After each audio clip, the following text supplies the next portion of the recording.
ಮತ್ತು ಚಂಡಿ ಪಾರಾಯಣ ರಾತ್ರಿ ಸುತ್ತು ಹೋಗಲು ನಡೆಯುತ್ತೆ. ಅದೇ ಸಮಯದಲ್ಲಿ 64 ಯೋಗಿನಿ 64 ಬೈದರು ವಿಶೇಷವಾಗಿ. ಮತ್ತು ನಾಳೆ ಬೆಳಗ್ಗೆ ಸರಿಯಾದ ಒಂದು 7 ಗಂಟೆಗೆ ಈಶ್ವರನಿಗೆ ಪಂಚಾಮೃತ ದೇವಿಗೆ ಪಂಚಾಮೃತ. ಅದರಾದಮೇಲೆ ಇಲ್ಲಿ ದೇವಿ ಚಂಡಿ ಪಾರಾಯಣ 2ನೇ ಕಾಲ ಪೂಜೆ, ಯಾಗಶಾಲೆ ಪೂಜೆಗಳು, ದೇವಿ ಕಲಶ ಸ್ಥಾಪನೆ ಪೂಜೆಗಳು ಎಲ್ಲ ನಡೀತಿದೆ.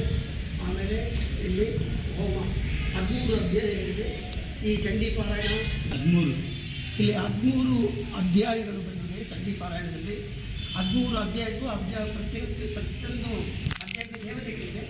ಆ ದೇವರಿಂದ ಆರಾಧಿಸಿ ಅವರಿಗೆ ಪ್ರತಿಯೊಂದು ಅಧ್ಯಾಯ ಆದ ಮೇಲೆ ಕೂಡ ಅವರಿಗೆ ಪೂಜಾರಿ ಮಾಡಿ ಉದಾಹರಣೆ ಮಾಡಿ ಮತ್ತು 13 ಅಧ್ಯಾಯಕ್ಕೆ ಕನ್ನಿಕಾ ಪೂಜೆ, ಸುಮಂಗಳಿ ಪೂಜೆ, ಬ್ರಹ್ಮಚಾರಿ ಪೂಜೆ, ಮದುವೆ ಪೂಜೆ, ದಂಪತಿ ಪೂಜೆ ನಡೆಯುತ್ತದೆ.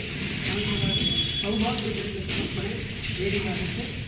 ದೇವಿಯ ವಿಶೇಷವಾಗಿ ಅಷ್ಟಾವರಣ ಸೇವೆ ಇಲ್ಲಿ ಸುಮಾರು ಕಡೆಯಿಂದ ಹಲವಾರು ಕಡೆಯಿಂದ ಆಂಧ್ರ ಎಲ್ಲ ಕಡೆಯಿಂದ ಕೂಡ ಈ ಪೂಜೆಗೆ ವಿದ್ವಾಂಸಗಳು ಆಚಾರ್ಯ ಜೊತೆಗೆ ಬರ್ತಾ ಇದ್ದಾರೆ.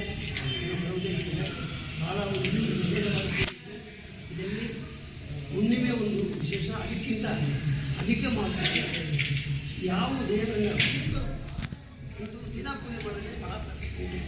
ನಾವು ಇಲ್ಲಿ 2 ದಿನ ಅದು ಚಂಡಿ ಪಾರಾಯಣ ಅಧಿಕ ಫಲವತ್ತೇನೆ ಈ ವಾಕ್ಯ ಶಾಸ್ತ್ರ ಇದೆ.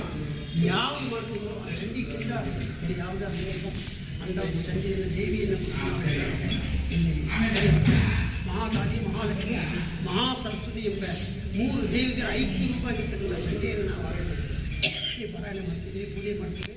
ಈ ಭಕ್ತಾದಿಗೆ ಎಲ್ಲರೂ ಕೂಡ ಈ ಪೂಜೆಯಲ್ಲಿ ಭಾಗವಹಿಸಿ ಯಾರಿಗೆ ಏನೇನು ಬೇಕೋ ಅದೆಲ್ಲ ಈಡೇರಾಗುತ್ತೆ. ಖಂಡಿತ ತಾಯಿ ಒಳ್ಳೇದು ಮಾಡ್ತಾರೆ. ಲೋಕಕ್ಷೇಮಾರ್ಥವಾಗಿಯೇ ಅದನ್ನು ಇಟ್ಕೊಂಡೇ ಮಾಡ್ತಕ್ಕಂಥ ಪೂಜೆ. ಎಲ್ಲರೂ ಬರಬೇಕಾಗಿ ಪ್ರಾರ್ಥನೆ ಮಾಡ್ತಾರೆ. ಈ ನಾವು ಈ ಸಮಿತಿ ಬರಬೇಕು. ನಮಸ್ಕಾರ.